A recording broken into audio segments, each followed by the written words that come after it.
start. So good morning, everyone. Welcome to the first panel for today, which is called Access to Higher Education and Anti-Roma Racism. We are going to hear three presentations today, and we will have feedback from our discussant for today.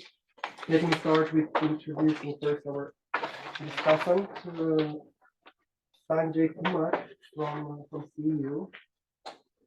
He's a senior lecturer at the Center for Academic Writing at CEU and co-director of the University Access and Preparatory programs. Welcome.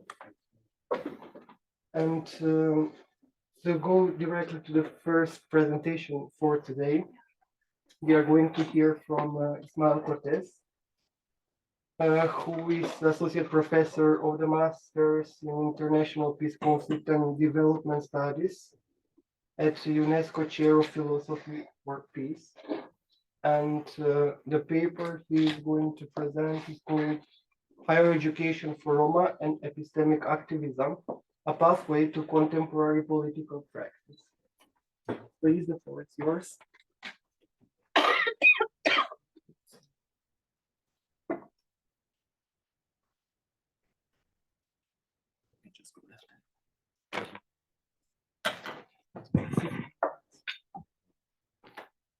Hello, good morning, everyone. It's a pleasure to me to be here again. And my presentation is about higher education for Roma and epistemic activism. I don't know how much you are familiarized with this terminology, but I will try to explain in a nutshell what epistemic activism is all about. First, let me introduce a few intellectuals, academicians that inspire my work. And also because I think these are cases of epistemic activism that they fought a lot in order to be heard. So this is how for marginalized communities, it is always that we have to fight to make our voices to be heard in the public sphere. So, and the first author I want to introduce is Dubois. He made his PhD in Harvard in 1895. And his PhD was later published and entitled The Suppression of the African Slave Trade to the United States of America, 1638-1870. What is interesting from Dubois in the French version is that for him it was very important to speak out the history of a marginalized, invisible, silent community as the African Americans. And then in the Souls of Black Folk, he introduced a much more theoretical analysis, what being an African American means. And he created a very interesting concept that I think that applies also to the Roma student, Roma academicians or intellectuals, that is double consciousness, being an insider and outsider at the same time. So being part of the white world, but also of the black world in the United States of America. And I think this concept of double consciousness applied all the time, even today, for racialized communities. He was very keen in the defense of the right to education and the formation of a black elite of educators, especially teachers. Yeah. First, because of the role models. So students need role models in order to grow up. Yeah. We know that for humankind psychology, role models are very important already from the times of the caves, yeah, when they paint on the road in order to present to the world who they are, what they do. And this right, basic right, has been denied for marginalized, racialized communities in Europe and also in the Americas. What is interesting to me is that the year after he died, the Civil Rights Act was approved in the Congress of the United States, and then the Voting Rights Act. Why I'm presenting this, because it takes time. Yeah, it's a long process. You know, so knowledge production, as I said yesterday, also Angela mentioned, doesn't have a direct impact in social transformation. But it's a long process building the foundations for social transformation. And what is interesting also from Du Bois is that he went to different universities. So he went to the peripheral part of the world, but also to the center of the world system, Harvard, Berlin, Heidelberg. And he participated in different debates at international level, even in San Francisco, when the Charter of the United Nations was approved. So he was a very active person. His biggest project, theoretical project, was to make an encyclopedia of the African diaspora. He couldn't complete it. He asked the government of the United States to support him. He was hardly repressed. He was invited by Ghana. He traveled with his family to Ghana, and he died there without initiating his project of the encyclopedia of the African diaspora. This could be also an inspiration for encyclopedia for the Romani diaspora in Europe and beyond. So the second author I want to present is Frantz Fanon. I'm sure some of you are familiar with him. He studied psychiatry and philosophy in Lyon in 1951. He took classes with Merleau-Ponty. He was also in the intellectual environment ecosystem with Jean-Paul Sartre and some others. And there are the two most famous books of Fanon are Black Skin, White Mask, I think in a metaphorical manner, a much more refined manner. This is another version of what Du Bois presents, double consciousness. Yeah, you have to play different role, insider, outsider, in order to navigate these social but also internal contradictions. And I think this is the major contribution of Fanon, this psychological, phenomenological aspect of racism, starting from body perception, because body perception is informed by cognitive and epistemic elements that determine social relations. So already from your own perception and the perception that others have about you, starting from your body, yeah, they see you, they discriminate you. And this is very well articulated from the psychological level to the social political level by Frantz Fanon, if we go then to the wretched of the earth, yeah, talking about the wider third world and the system of colonies and post-colonial world already in the 60s. This idea of the negritude, Black consciousness, yeah, it resonates a lot even in today's world, Black Lives Matter and other social movements. So the issue of social and psychic power dynamics, yeah, when you are in front of the other, there is already a psychological power dynamics informed by many things. Emotions, he described very well the emotions of the Black people in the metropolis, but also in the colonies, how they are treated by white people, and also the nuance between identity and the identification process. So the identification process is never the affirmation of a pre-given identity. Yeah, what does it mean to be Roma? What does it mean to be Black? What does it mean to be South Asian? Yeah, this is a process of identification. It's a psychological, social, and political power dynamics with other identities. Yeah, it's never set up in a stone. The identification process is about being in relation to anotherness, and he was inspired by the Hegelian dialectic master-slave.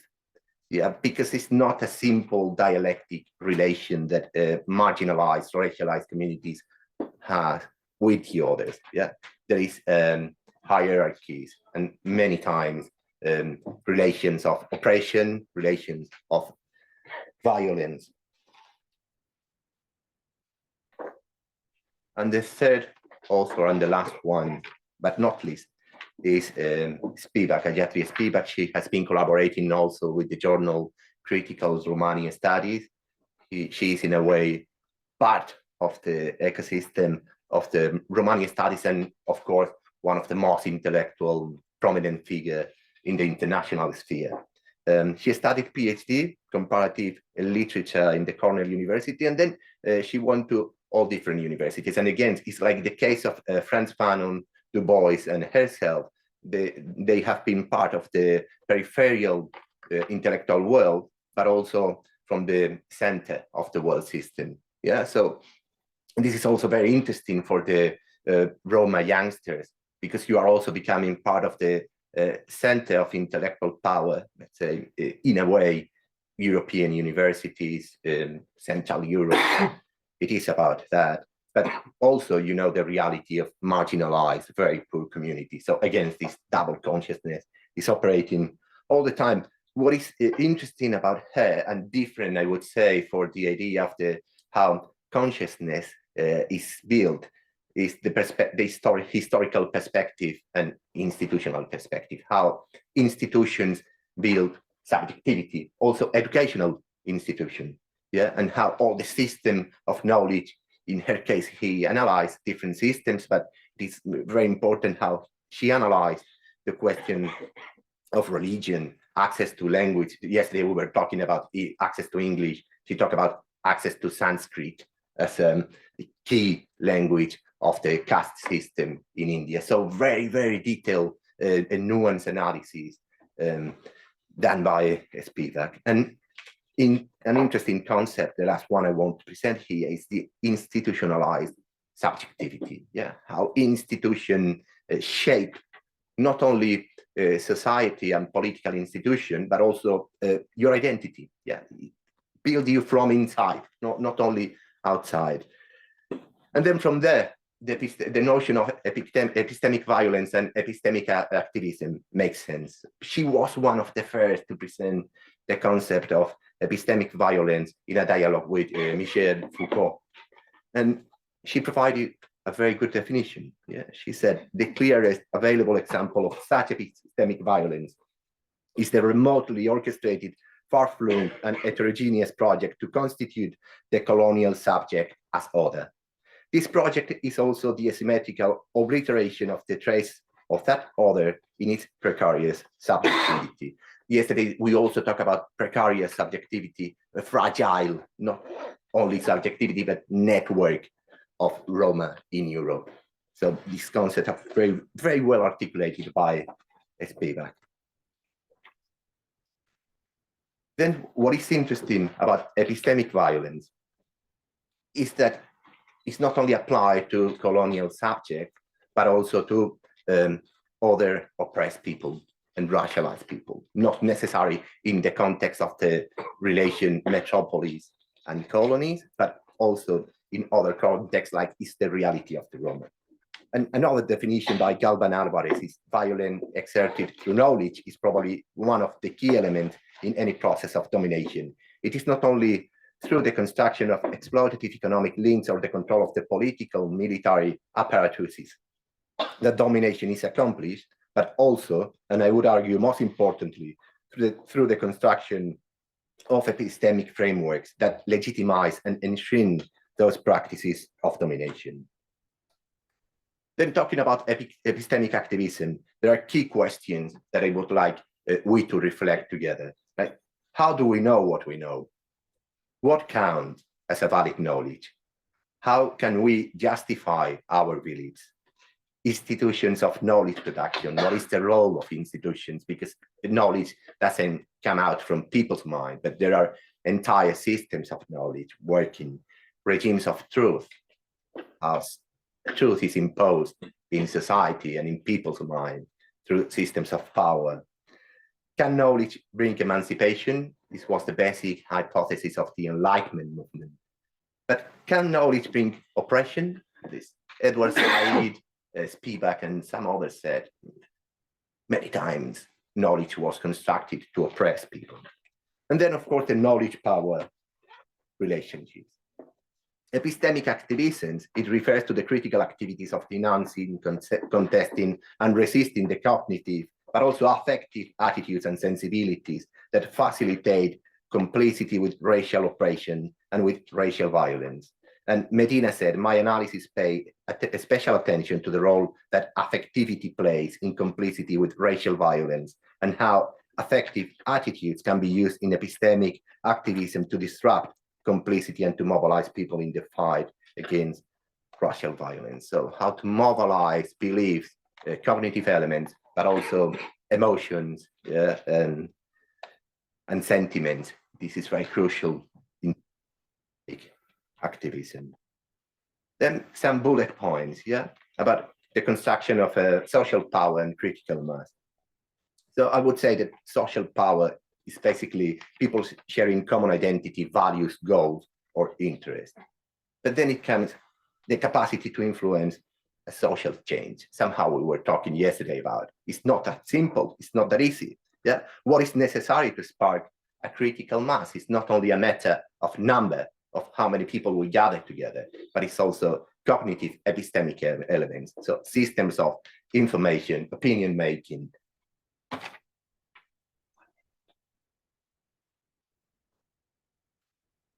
Then talking about critical race theory. So there are some basic underpinning theses that sustain critical race theory. The first is that racism maintains social, economic, and political inequalities. The second is the understanding of the institutional nature of racism.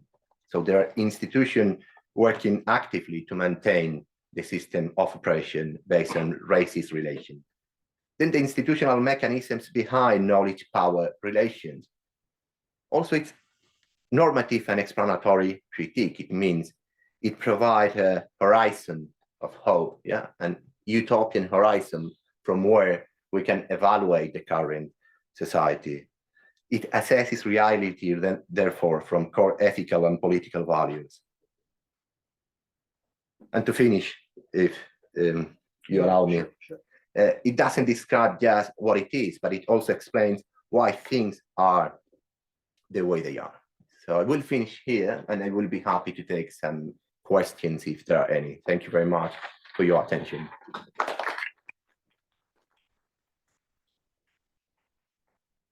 Thank you very much, Ismael. So I forgot to mention in the beginning, each presenter has 15 minutes. Then we will have around 8 minutes for comments from the discussant, and then we will have a couple of questions from you can start with the comments now. We can go after each presentation, if that's fine. Or if you prefer, we can do that at the end. You prefer that? Okay. So we will keep the discussing comments for the end. Martin, should we go with audience questions, or we should? We can go to the next presenter, I think. Next presenter. Okay. So the second presentation we have for today is from two people. First is Martina Drobenova from Bulgarian Academy of Science, who is PhD candidate, and the second is Ognyan Isaev, who is a PhD student in cultural anthropology in Sofia. Their paper is called Beyond Tuition, Addressing Structural Barriers for Roma Students in Higher Education. So Martina and Ognyan, if you're ready, you can start. You have 15 minutes. Hi, thank you very much for the opportunity. We'll just share our screen now.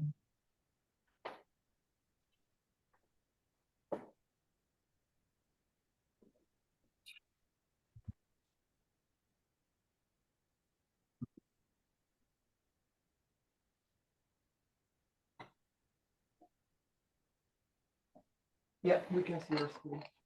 Yeah. Hello, everyone. Thank you for the opportunity to present before you today. As we mentioned, I'm Martina Drobenova, PhD student in Bulgarian Academy of Science. Yeah. I'm Ognyan Isaev. I'm a PhD student from Sofia University, Bulgaria. So yeah, we might begin with our presentation today. So in our article, we focus on the access and the dimensions of access to higher education. And we argue that the higher education is not only about acquiring knowledge, but also about gaining social capital and influence in the societal discourse. So this is particularly crucial for marginalized communities, not only in Bulgaria, but everywhere, like the Roma, who historically have faced barriers in accessing education. And in Bulgaria, while there has been a gradual increase in Roma participation in higher education, now the rates in Bulgaria have reached 2.6%, and in the age group of between 21 and 25 have come even to 5.4%, according to national research. But this progress, however positive, it's overshadowed by the persistent socioeconomic disparities. And we were prompted to write this article in the light of there was a planned abolition of state-funded university fees in Bulgaria.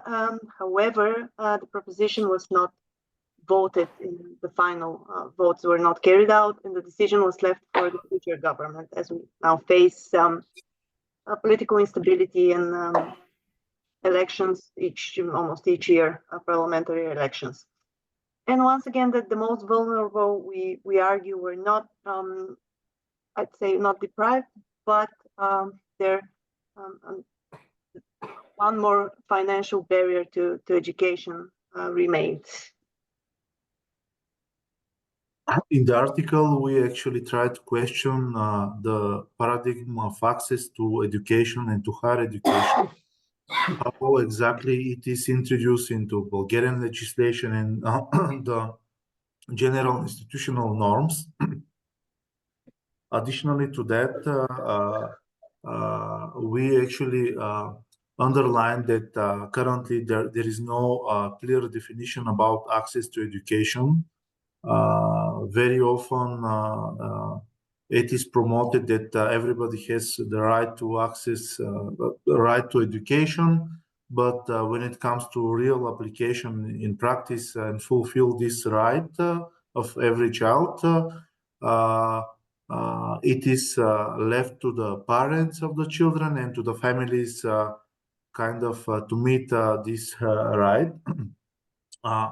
And in the article, we trying to give different perspectives and dimensions of access to education, which are not considered by the state officials and from the schools, and very often they are not considered as a conditions and preconditions accessing schools, but afterwards universities. For instance, very often the capital investments for improving the infrastructure and living conditions in the settlements where Roma live are limited, sometimes even there are no such investments in line with the European Union cohesion policy. And due to that, very often we can see that actually the infrastructures in the neighborhoods are not are actually barriers and are not allowing students and their families to take their children in a way that parents and regular families take their children to schools with regular streets and pedestrian streets and so on. Additionally to that, we dig into the school education, which actually predetermines the path of each child to university. According to different statistics in Bulgaria, unofficially, in Bulgaria, 25% of children entering first grade or kindergarten, they do not speak the instruction language, so their mother tongue is Romanes or Turkish language. According to the last census, nearly 250,000 people in Bulgaria speak Romanes. And the Bulgarian educational system actually is not considering this as an obstacle. And very often, these students are lagging behind from first grade. According to the PISA studies, these students are lagging behind with 2-3 academic years. Additionally to that, what we see is that there is no clear link between the cultural environment and between the primary socialization that is happening in the Roma community and its representation, elements of its representation in the secondary socialization, which is very formal, and it is happening in the school environment. What we see there actually the presence of the dominant culture group and lack of any elements of the Roma culture and elements of Roma culture. Additionally to that, the poverty burden, which is not also considered when it comes to access to education. According to the national statistics and Eurostat, 2/3 of Roma children, some of them students up to age of 18, 2/3 are living at risk of poverty. The national average is 1/3 for all children. So yes, Ognyan here outlined several of the numerous barriers and challenges the Roma community faces in terms of gaining access to education. And in our article, we argue that the new liberal ideologies that prioritize individual agency over structural inequalities further compound those challenges before education. And this emphasis on personal responsibility, we argue, often obscures the role of systemic barriers in hindering education attainment. So what happens is that consequently, Roma students are unfairly burdened with the blame for their own educational underachievements.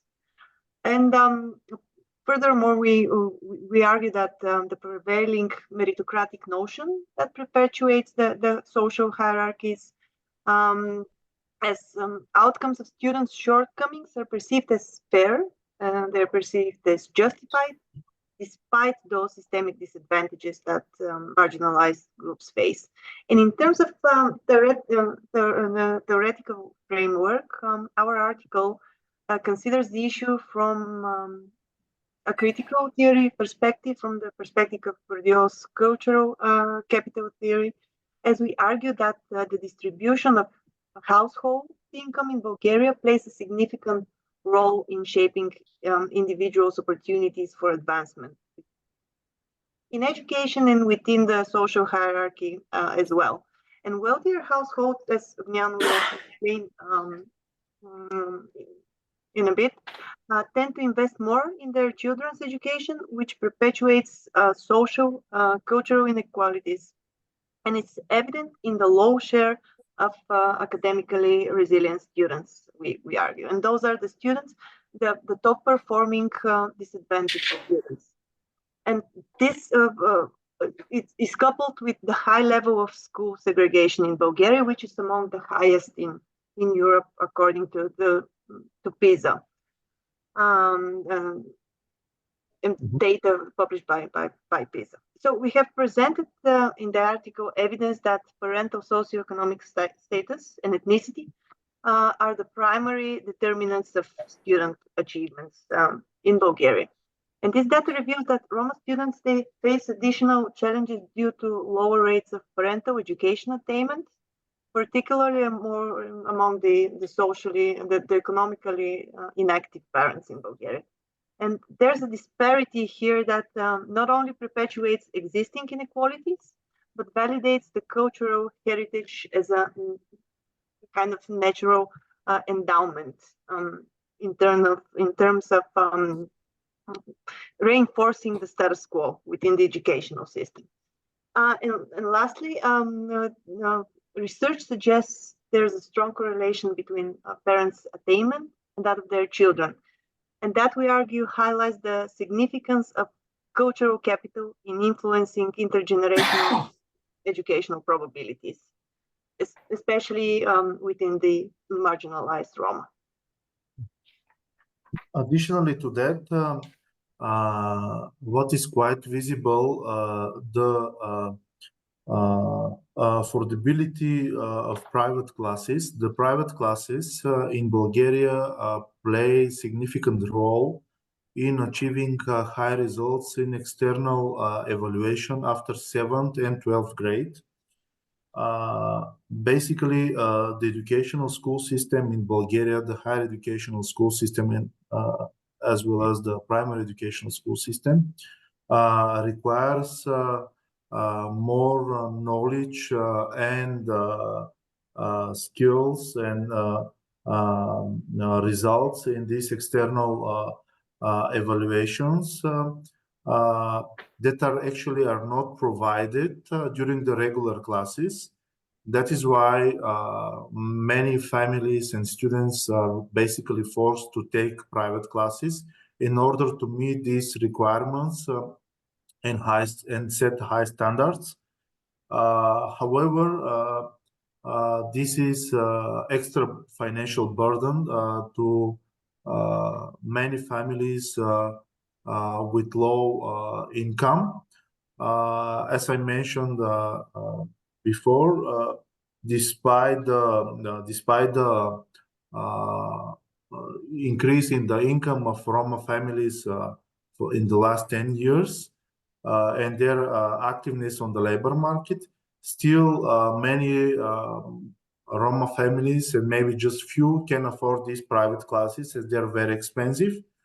Why these external evaluation results matter? Because they trace the path of the students after in the secondary education, as well as the results from the matriculation state exams play a significant role in admission to universities and specialties where there is a high competition. And due to that, very often after 7th grade, significant share of Roma students continue to vocational schools where the quality of education comparing to the profiles, language and mathematics STEM schools is quite low. Afterwards, Ognyan, the time is up. If you can please slowly conclude. Thank you. Yeah. Okay, briefly, affirmative action in education is another topic we have discussed. As a tool guided by the principle of liberal egalitarianism. It's a mechanism that it has been implemented in Bulgaria, acknowledging the need for addressing historical oppression and social disparities by providing targeted support in the field of education for marginalized groups. As I said, some initiatives in Bulgaria have been implemented. However, the discourse surrounding affirmative action is complex. In the public discourse, a lot of people argue that this it's perceived as a government-sponsored discrimination. But it's noteworthy that there are legal provisions that allow special measures. For example, it's enacted in the law for protection against discrimination in Bulgaria. There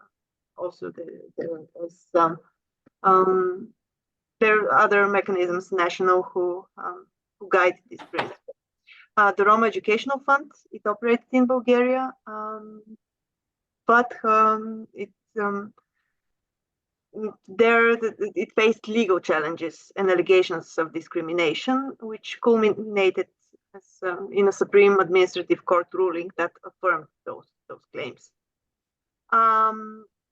We have presented data that show that the funds, the disparities in economic activity and educational attainment between Roma students' parents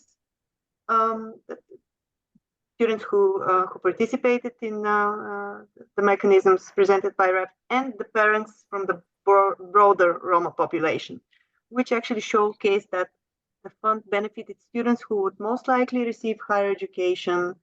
But despite that, we argue that it's extremely important, since affirmative action cultivates a critical mass of agents within the disadvantaged group, empowering them to advocate for their communities, to challenge negative stereotypes, and that's a very valuable social capital. And next, a few slides, I will touch. Yeah, I would have to stop it here because it's 5 minutes beyond the time. You Okay. can leave some for later for the discussion if you're going to have time. Thank you very much for the wonderful presentation, Martina and Ognyan.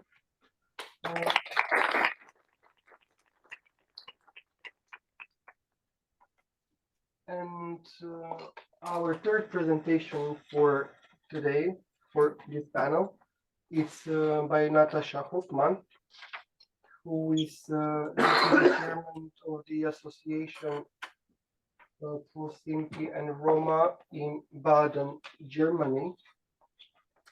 And she's going to present a paper called Differentiating Markets in Educational Biographies of Sinti, Z, and Roma, and the Power of Self-Positioning of Sinti, Z, and Roma. Please, Natascha, the floor is yours, 15 minutes. You can start. I just try to share my screen. Okay. Yeah, we can see it. All right. Yeah, thank you for the brief introduction. I hope I can fit the 10 minutes with my draft. And thank you also for the opportunity to present my contribution today with the title Differentiating Markers in Educational Biographies and the Power of Self-Positioning. I've been working for several years on scientific findings on Roma education, and it has always been important to me to implement findings in engagement and cooperation with NGOs in order to initiate and bring about social change. And thinking of the conference title and the title of the panel, I would like to mention at this point that my contribution is intended to underpin the position that community-based educational advising or mentoring should already be implemented in early childhood education and primary schools in order to open up educational pathways for higher education and to counteract anti-Roma racism. Studies on educational biographies of Sinti and Roma that have been published in recent years clearly reveal existing obstacles, the impact also of differentiating markers, and the importance of self-empowerment and self-positioning in educational pathways. The study I conducted on the educational biographies of Sinti and Roma ties in with the existing studies. I decided to conduct a qualitative study and to work out conditions for success and strategies for successful educational biographies of Sinti and Roma in Germany.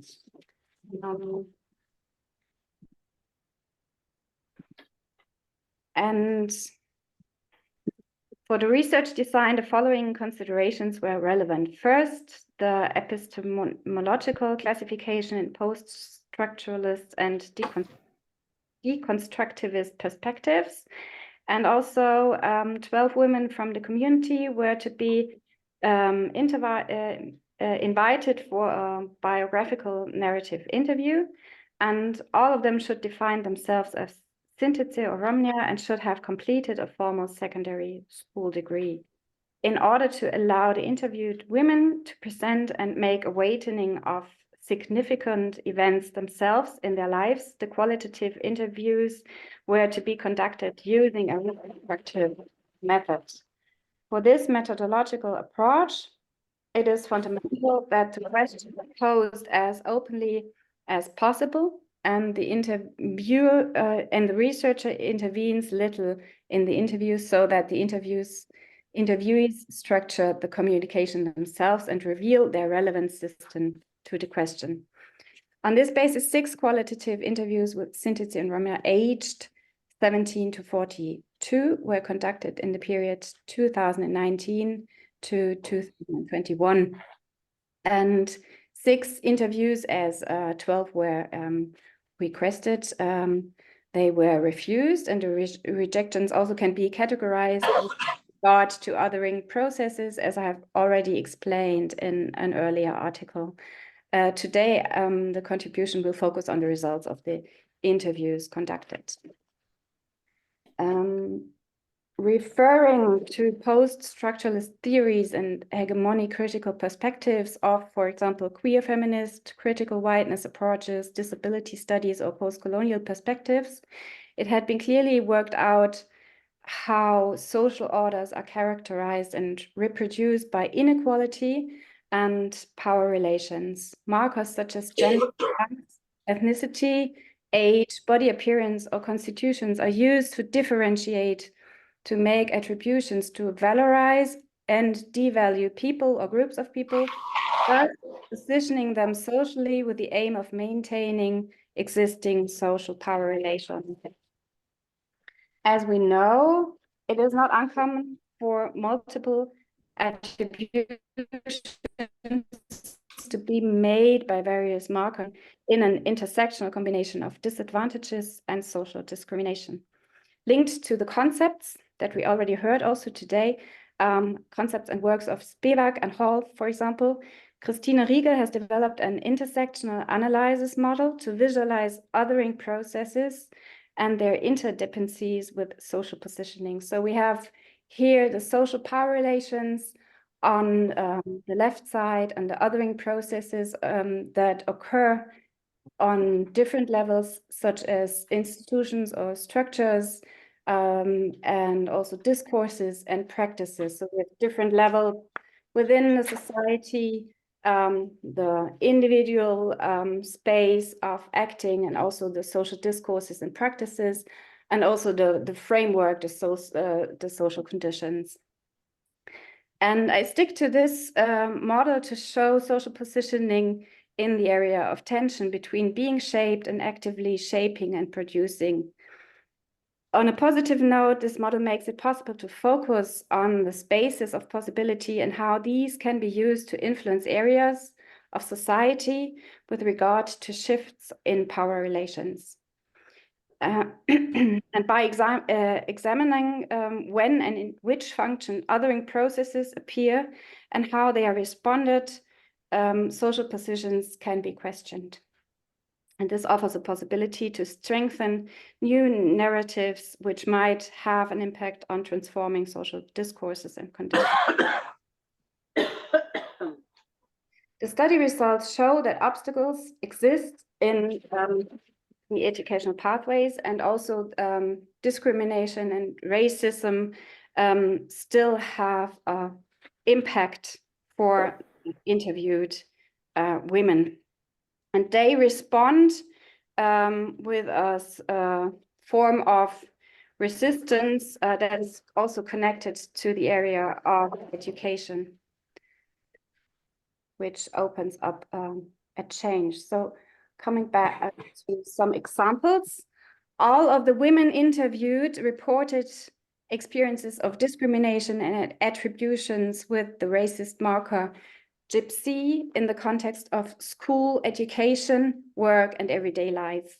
They themselves had been affected or had experienced how others had experienced racism, which had far-reaching consequences for their individual educational path. So, for example, on the you can see on the slide on the left hand, Charlene has been discriminated by a teacher during her school time. And she was told by the teacher that she did not fit into the class community because of her ethnicity.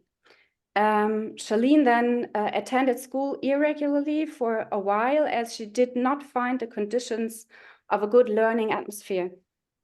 However, Charlene has finished school and completed an apprenticeship in a trade. And she herself describes the idea of now I can really show what I'm able to, was her motivation to go on her own way. And during this time of discrimination, she received support from her family, but also from her training company, which was she started after school, which recognized her talent and supported her until she graduated as a master craftswoman. So what I want to say is that it is also important to have some supporters within family and also, for example, in training. That's what all of the interviewed women said. On the right hand, you can see Rosalie. She is a Romani who grew up in Southeast Europe and migrated to Germany as an adult. And she experienced also discrimination or racialized discrimination in school, but not herself. She experienced it because another Romani pupil was affected. And Rosalie retrospectively considered why she herself was not affected by discrimination as the follows.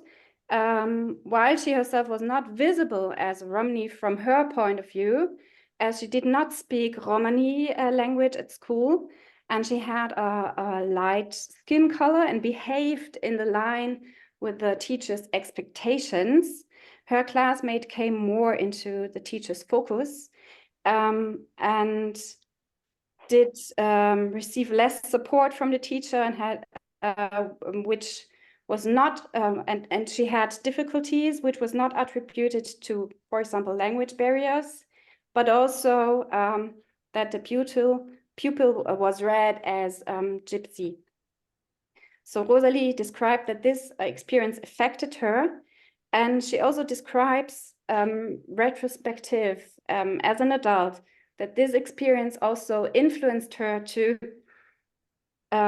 being active against racism, and she involved herself in various self-organizations alongside her studies, and now works also as a mentor in community-based educational program.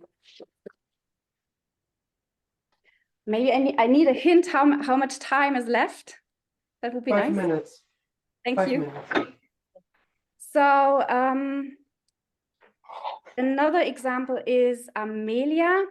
She also reports a personal experience of being othered and experienced racism in school due to her as a Romnia. She hasn't been othered by a teacher, but by fellow students, and has been called gypsy. She mentions that this experience has being an exceptional case, which she encountered self-confidently and positioned herself demanding clarification. Sometime after this experience and the clarification, she noticed that some friendships deepened and strengthened. So she really positioned herself and asked, do you know what this means, what you call me, and what history is associated with this term? And observing and experience less othering and racism is in heterogeneous learning contexts and groups can be identified as a statement made by all interviewees. Furthermore, all mentioned family support as a resource of resilience and self-confidence when they had to deal with experience of being othered. All respondents also indicated that family members, or in all cases teachers, were important mentors as supporters for certain phases in their educational pathway. And in this context, Estelle, which you can see as an example on the right side of the slide, reported the importance of a teacher motivating her to pursue a higher education degree. And the same teacher who has been a trustworthy person to her, which is very important, had involved her in history lessons on a topic about the persecution and the murder of Sinti and Roma under the social nationalists.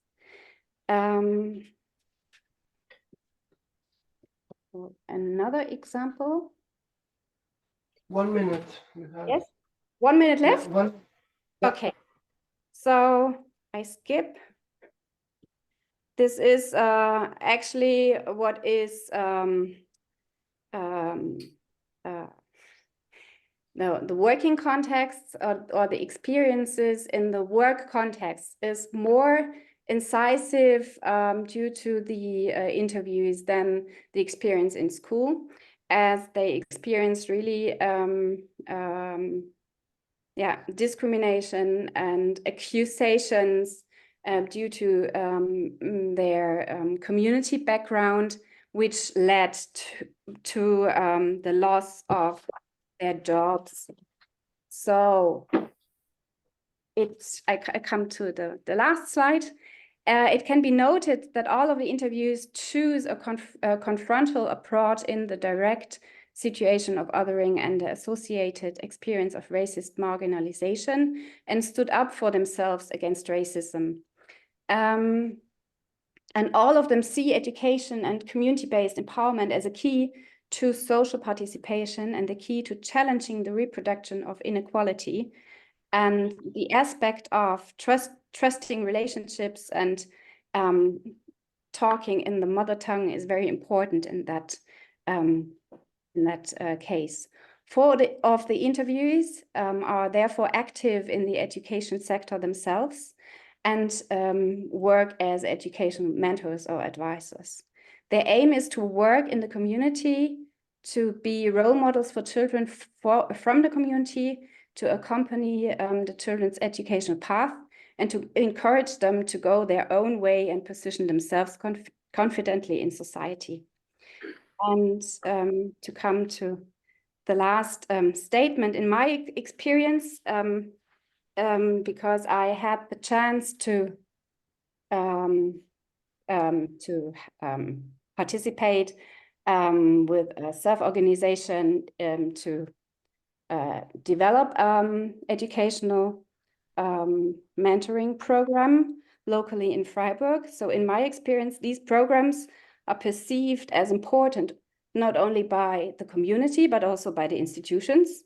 But the problem is rather the challenge to establish permanent positions for mentors from the community after this program. So this is still a political will to have to work on eye level. Thank you for your attention.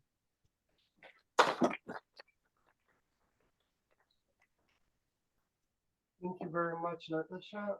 So those were the 3 presentations. Now in the remaining half an hour, we can start with Sanjay's reflection, 15-20 minutes. Okay. And then we can discuss. Thank you.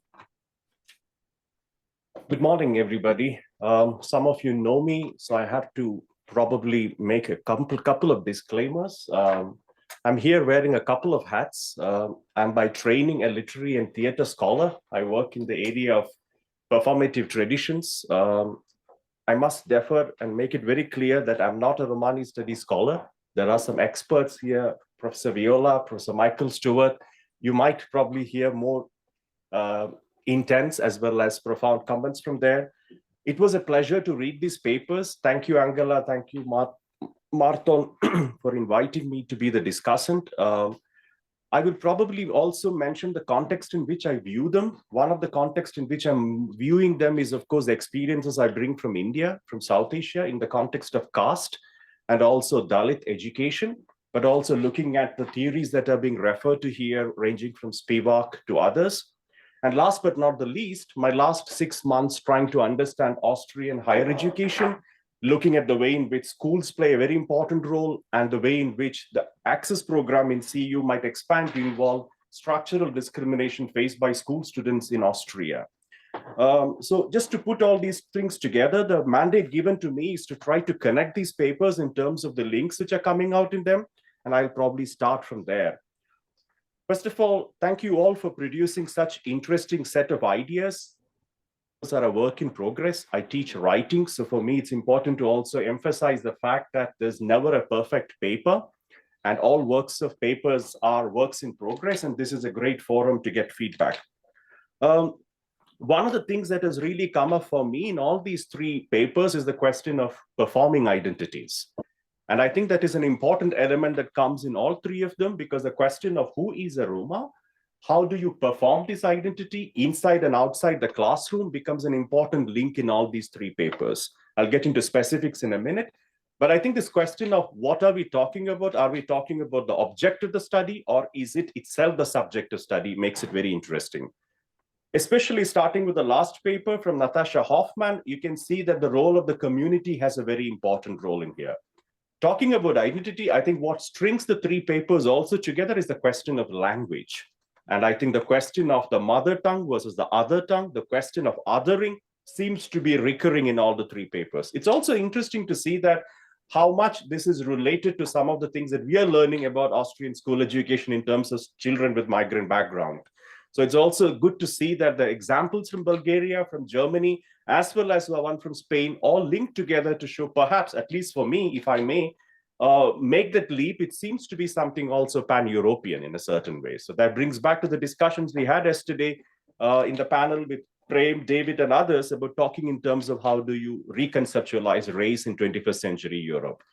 So the third thing I thought would be also interesting to talk about is that all the three papers seem to be talking about negotiating this identity and overcoming them.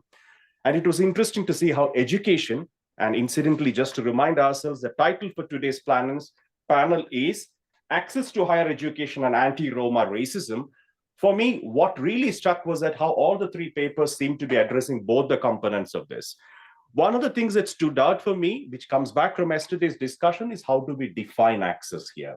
Is access just a question, as I think Magda put it very nicely yesterday, etymologically a question of entrance, or is it a question of making sure that, starting with paper one, the word that we keep hearing is social capital. So how do you transform individuals through educations, whether we go back to Paulo Freire's ideas of critical hope, which was also echoed yesterday, or the idea of what do these measures do? I had the privilege of working with Professor Violeta Zentai when we had this OSF program, making the most of EU funds for Roma. And I remember the documents that I had the chance to edit and look at.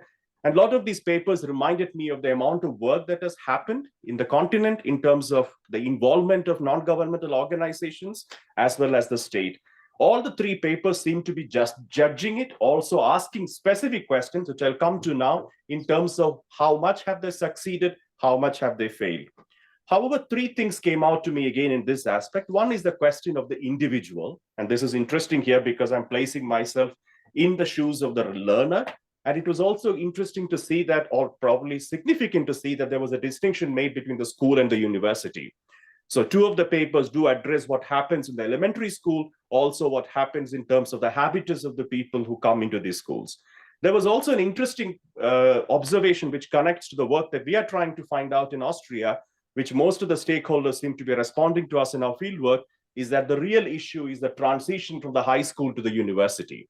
And that seems to be a niche area because a lot of these students sometimes fall out of the system, especially in Austria, because they go into the Mittelschule, they never end up in the university. So it's also good to see that the school often is also the threshold, but also the place from where the filtering happens. So maybe it's something to think about too.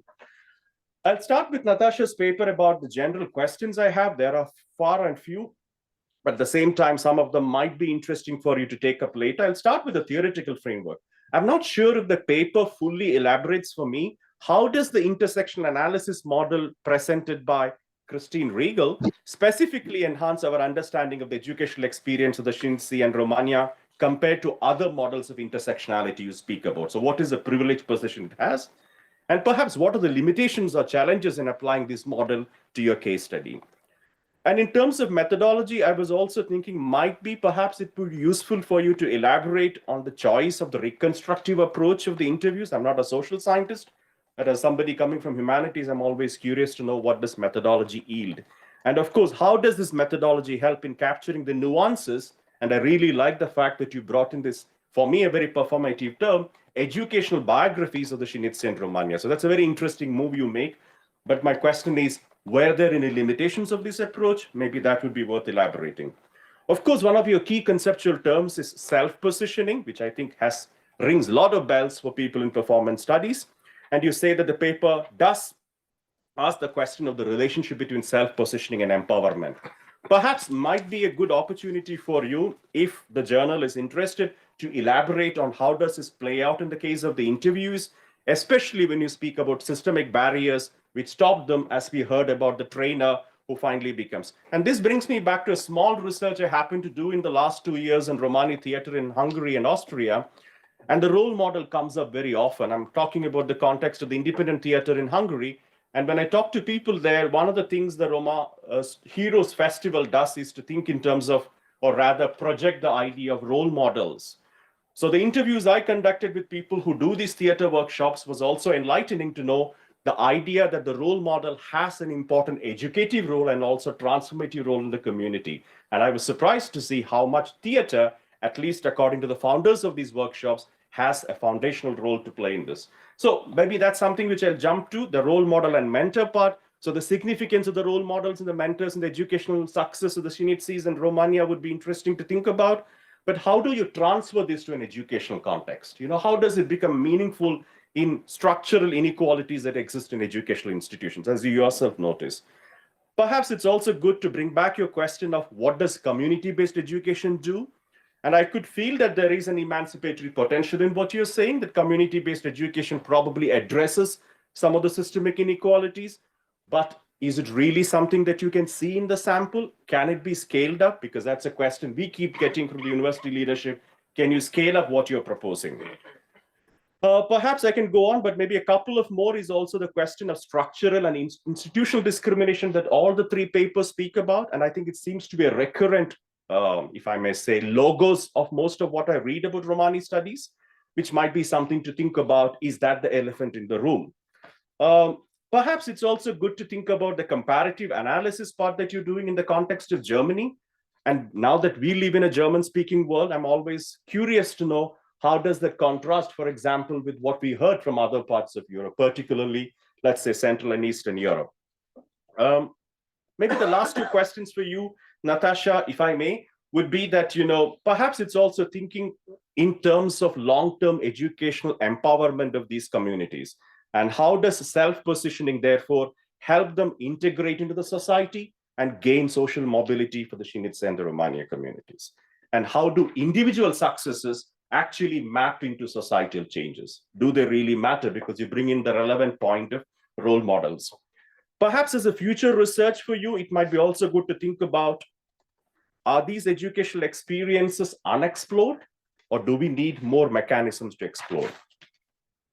If I can go back now to the other presentations, the one on Beyond Tuition, addressing structural barriers for Roma students in higher education.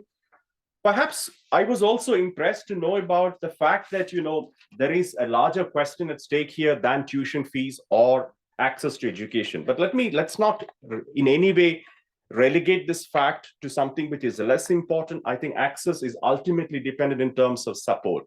But I think one of the key things the paper does point out, apart from other things, is asking the question whether that is it. Is it also to do with infrastructure? Isn't it also to do, coming back to the question of the habitus? Are these people really able to make it to the school? This begs a question for us when we are designing programs here in Vienna too, is that how do we bring the student, the learner, to the institution? If the institution doesn't provide financial support, fee waivers, and scholarships, what is the prerogative here? How do you manage? So in other words, addressing structural barriers becomes far more complicated when we understand that increasingly institutions are withdrawing from the process of providing the support and expecting individual excellence to be the criteria for integration or social mobility. I think this raises bigger questions. I think one of the key terms in this paper was tailored support systems, which I thought was an important question, which includes financial assistance, but also speaks about mentorship.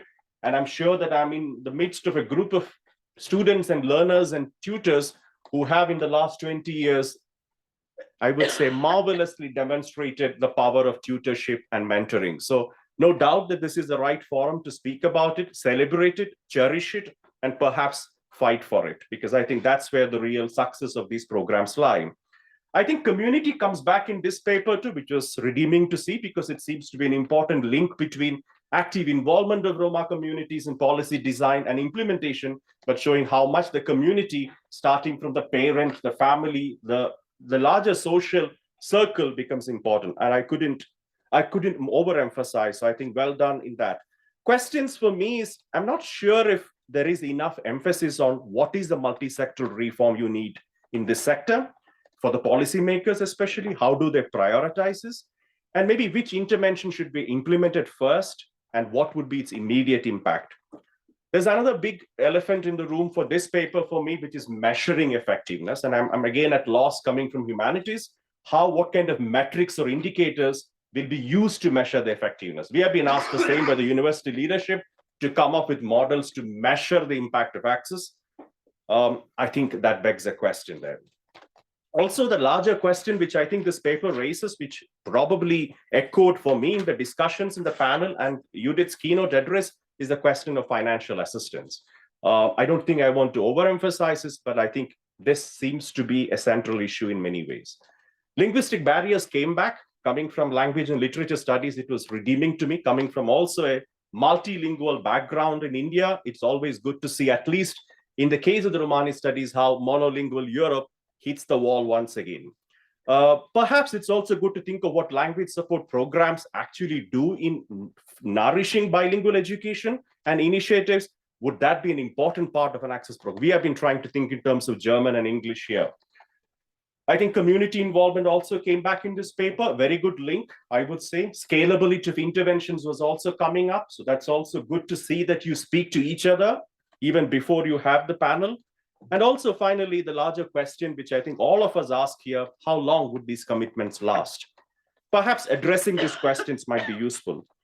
And last but not the least, to come back to the first paper, it was a pleasure reading Ismael, the paper, but also I would imagine that the questions you're raising in this paper perhaps would fit into a book, because we are looking at a range of issues, which I think are all a galaxy of ideas that are coming up. But some of the things that came up to me was, I think we also need to ask this question when we use the word epistemic activism.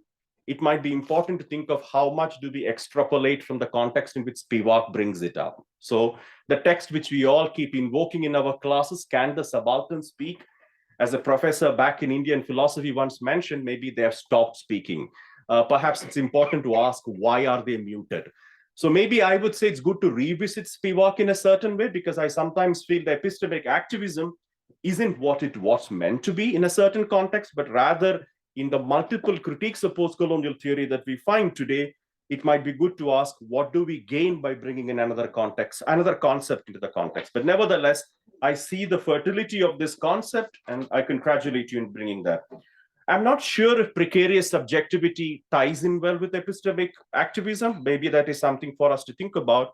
But I do see that the utopian horizon of hope with which you end your paper begs the question to ask, where is social power finally embedded in these systems? I mean, are these moments in which we largely ask the question whether are we in a state in Europe, at least in the educational context, where we are larger questions of, I would even frame it as epistemic ignorance, perhaps in some senses, and that epistemic ignorance comes in multiple levels. I think race, the failures of liberal democracy, as we heard yesterday, and we keep seeing all around us, but also the larger question of the subjectivity of the Roma people and how they can be implemented in a political project.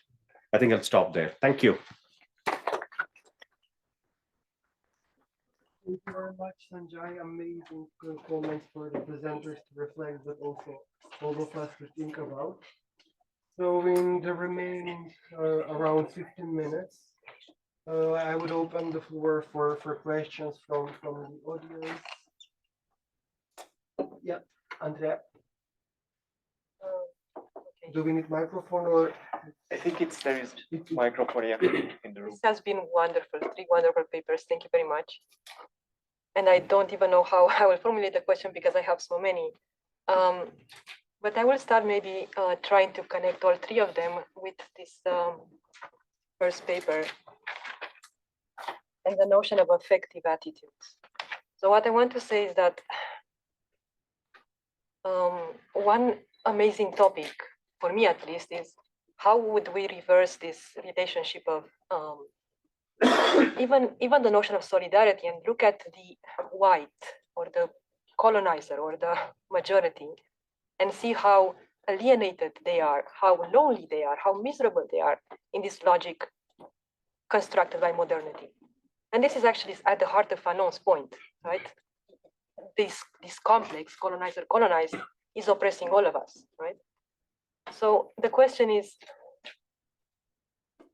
what could we do in order to make the majority be more reflective on their own alienation when perpetrating all these things? So now to be more concrete to these other papers, Bulgaria is so tragically similar to Romania. I think we're competing on who is the worst. And I had this kind of like really interesting and nightmarish experience with an NGO for a year working, trying to help the Roma communities. And there was so much racism that was not real. I mean, people who were helping, but not being able to see how much racism there was in their discourse and in their attitudes. And okay, the paper on Bulgaria, it's just, I'm thinking, okay, you're thinking about community education and all this, we call them this private tuition, we call it meditation. And there's so much of it that the white students enjoy that the others don't. But then there was also this slight, really precarious sort of resistance coming from people who made it into public discourse saying, okay, how can we refuse, we as white parents, refuse to send our children to this kind of education and instead create kind of modalities of solidarity in classroom and in schools in order for the school to provide all the education so that there wouldn't be different results in the final exams in the 8th grade and 12th, because this is really tragic. If you don't have maths and Romanian separately, you're not going to go to the good high schools. So, and actually this is kind of like also the question that I have for the third paper on this wonderful and shocking quotes that you have from these people.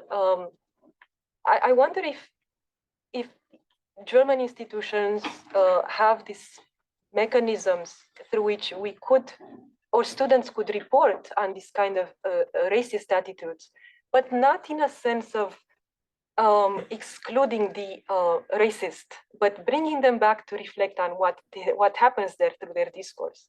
Because again, so many Romanian experts who are in the Romanian education system and go to very poor schools in Romania to help the Roma. And it's not just that their discourse is terrible, but their situation is also terrible. They are also really precarious in their system and really on the brink of falling into all sorts of terrible places. And they don't face it. And one of ways in which they defer that realization of their precarity, our precarity, is to try to help in this racist way the others. So the question is, how do we save each other? At a more theoretical level, maybe for the first paper, but also on a more practical level, because you know the systems in your context so well. Yeah, thank you. Thank you, Andrea. Should we maybe collect a couple of more and then we can end up with reflecting? Do we have more questions from the audience?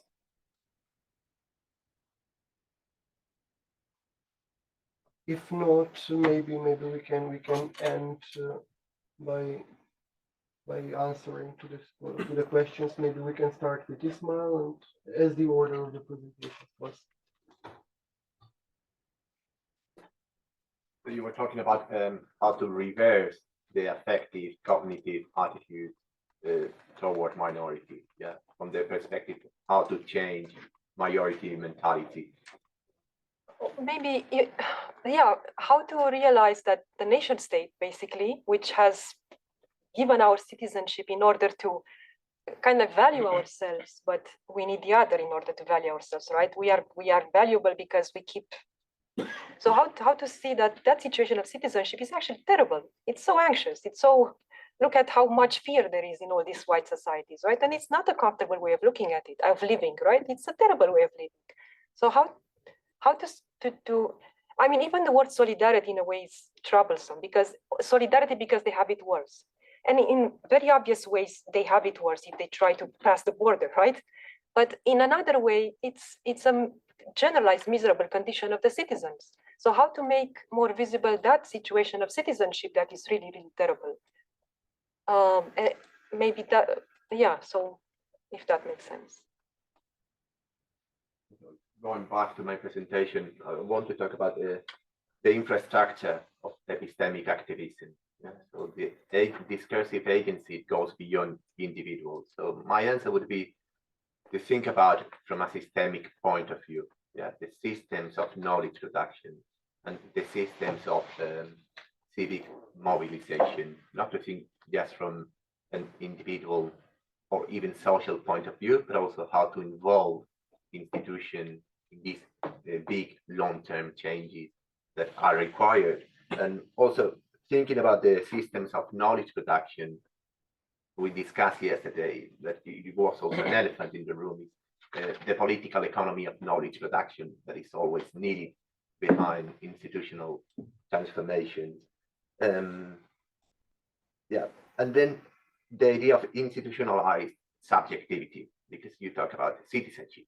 Citizenship is a way, yeah, it's a form of institutionalized subjectivity, and there are different power mechanisms behind of the construction of citizenship.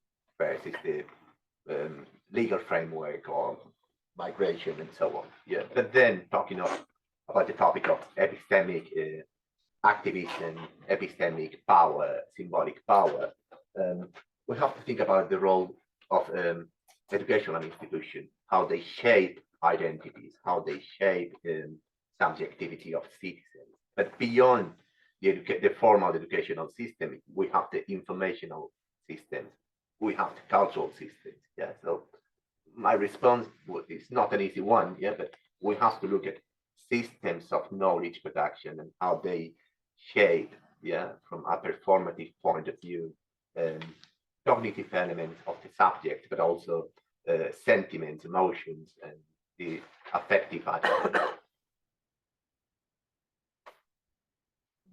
You're done. Yeah, thank you very much, Ismael. Then maybe we can move to the second paper and the presenters to reflect, and then we can end up with the last.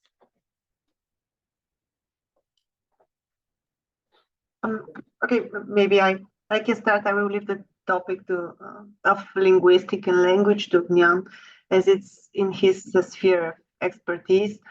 But I really wanted to thank you for the questions. First of all, I really wanted to tackle the first the one that that regards the measurement of the effect of access to education and metrics, as I'm a bit more passionate about the topic of evaluation. And I was thinking of measuring or evaluating immediate and long-term outcomes across various dimensions as an approach, and some metrics that might include academic performance indicators, of course, literacy, numeracy rates that would require standardized testing, gathering for information of graduation rates. But beyond academic achievements, it was very important to me to point out that it's crucial to access the broader social and economic impact to measure that. And that might include improved employment opportunities, higher incomes, reduced poverty levels. But what I find very important in the context of Bulgaria is a measurement of the changes in social mobility. As it turns out, there is no, or at least I've been searching for such research, such evaluation for the past months, and I wasn't able to find one past 2013, and I do find it crucial. There are other factors, qualitative, like empowerment, community engagement, that would require different approaches as well. And even going even further, as all those factors are intertwined, it's very important to look at as well, for example, health outcomes, as they can reflect the broader benefits of education. So we shouldn't, I'd say, stop ourselves at the obvious, but go beyond with multifaceted approaches that show a deeper understanding of how education impacts the lives of vulnerable population. As of the multi-sectoral reform needed, and the very important question of how long that would commitment last. Yeah, we want to answer long term. We would like to look for sustainable decisions, but of course we might need more time for a more in-depth analysis on that. But I leave the floor to Ognyan now. Thank you. So regarding the language and identity, basically it's a prerequisite for every child when start school or kindergarten to start gain new knowledge and skills. But what is on psychological level the situation when it comes considering the different identities of a person, even a child, because a child has different identities, ethnicity, language, social, economic, and so on, gender, and it's not considered. So basically, the language capital, knowing a different language than the instructional language, is not considered as a language capital when it comes to minor languages as Roma and other languages who are not, which are not represented in a way and integrated in the national integrity in the systems as a norm that could be considered as a strategic language and its preservation. And that's why when the students are entering in the classrooms, this is their first class when nobody's speaking their language and nobody's understanding their language. And the first frustration is coming actually when they're not visible. They start questioning themselves, who am I? Do I exist? Because in the representation, in the textbooks, in the educational environment, they do not exist. So they're not they're nowhere. They're national heroes. Among the national heroes, there are Roma, but they're not on the walls. They're not in the textbooks. So even in the history textbooks, in the literatures, there are no Roma. And then is coming this clash between when the child is becoming in the middle between its own community and the mainstream classroom institutional community, which is not considering himself. So of course the child prefers to stay sometimes to belong to he has to make decision where should belong, because obviously there is a clash between these two formal and informal communities, where the institution is trying to oppress the primary identity and primary culture of the child, and then comes the role of the role models, which we emphasized in our paper. What is the expectation and the goal of the role model? So very often the expectations toward the Roma professionals and the Roma role models is that they should go back to the community after they become a professional, they become doctors, engineers, and start dealing with Roma integration. but actually this is not the kind of the right path that should be for the role models, because as a role models, they should be in their occupation, their profession, and exercise power that they gain thanks to their knowledge and expertise. And from their perspective, from their position, to be advocates and solution finders as people who are exercising power, rather than going to be people with two university diplomas, mediators, or semi-assistants, and so on, semi-professionals. But this stigma exists also when it comes to Roma role models.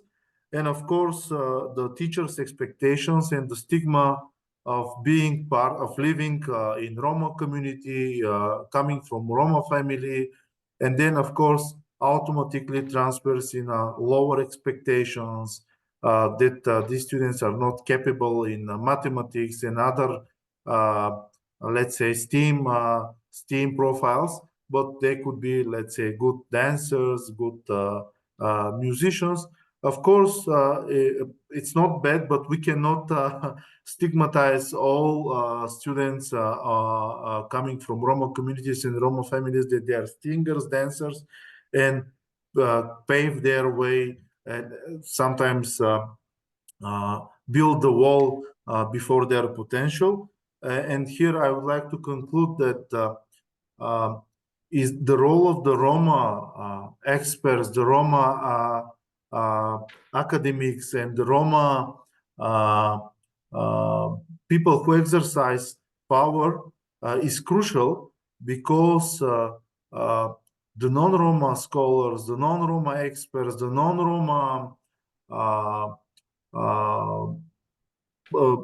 decision makers, very often they don't have the experience, the personal experience and the cultural experience that the Roma have. And so you cannot be something that you don't see, and you cannot solve something that you can see. Yeah, thank you. Thank you very much. And Natascha, you can conclude with your final. Okay. Yeah, please. Thank you for all these really important impulses and questions, which I can't probably not all answer in the short of the time. But as you said earlier, this is just a draft, and I gained very important impulses also to the limits of the models and of the model which from Christine Riegel, which is probably not precise, but the mechanisms of social power and also of othering is, in my point of view, very important to and also for myself, for the whole research process. This othering process was very visible for me also, so that's why I took up this model. But I will reflect how to make it more precise also, and also the idea of if there is enough material for to point out the aspect of self-positioning. In 10 minutes, it's really difficult to make all the aspects clear. So there is definitely the link also to other studies, which have studies also from scientists with community background, which I think is very interesting, that they have a different access to theories than I have, as I'm not from the community or with community background, which is very interesting that the results are pretty similar. And this is what I didn't work out yet in the paper, but is in my mind to make it more precise. Yeah, and also to state that as there is the question of how do German institutions reflect on what happens. These are just very specific situations that I try to give in today in my input. There is a big, still, there are two sides that I didn't make clear in my input. I think it's very important to make it visible that there are Roma academic in Germany, that there are scholarships, that there are successful Roma, which should stay in their profession and use their power. And in my experience, it is that it is very important to there is this limit of the structural and institution, and it is very important to overcome and really be in the institutions and in their professions and use the power to have a real transformation. Otherwise, it stays. There won't be really change. It is really important to gain this powerful positions. As I heard yesterday, there is, of course, and I see it over the last years that there is a change because people from the community are in this position more and more. And I think this is the for a really transformation is very important. Otherwise, it stays thinking of this model. There is this limitation because it is the need to come into these structural positions of society. And in Germany, we also have these, that there is a high proportion of children with community background still in segregated classes and still in segregated schools, so schools for special needs. And that's why for me, it was quite interesting that those I interviewed see education as a kind of resistant and community-based education is very important to them, to support very early the children, which is based on this trustworthy relationship. Yeah, maybe so far. And the experience as I work in an NGO at the moment, also with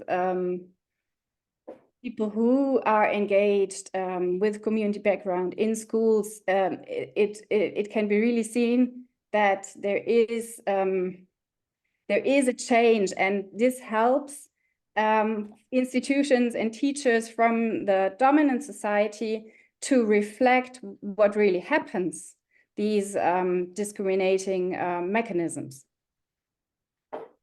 That's why I tried to link all these aspects within 10 minutes, which is pretty difficult. And I'm really, really happy to get all these impulses and try to structure the ideas more clearly for the paper. Thank you very much.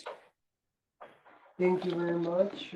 Thank you to all the presenters, to the discussant, and to all of you in the audience. I would finish now this panel, and we have break now. Yes. Thank you very Thank you. much.